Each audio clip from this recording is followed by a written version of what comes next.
नमस्कार विद्यार्थी मित्रांनो, मी जीएसटी ऑफिसर गोपाळ पाटील.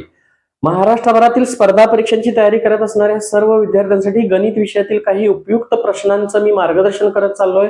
पहा प्रश्न क्रमांक 58.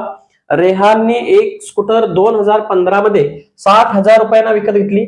घसाऱ्याचा दर जसातसे 20% असल्यास 2 वर्षानंतर त्या स्कूटरची किंमत किती असेल? विद्यार्थी मित्रांनो, हे उदाहरण चक्रवाढ व्याजाचं उदाहरण आहे. फक्त घसारा आहे.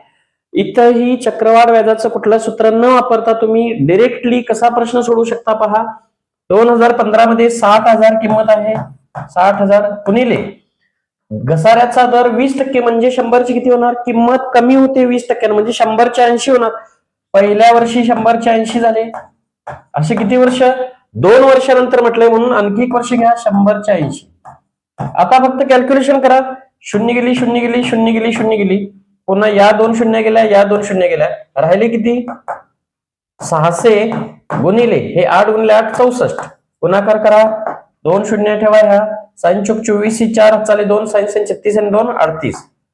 38,400 म्हणजे 2 वर्षानंतर 20% घसारा होऊन स्कूटरची किंमत किती होईल? 38,400. पहा पर्याय क्रमांक 4.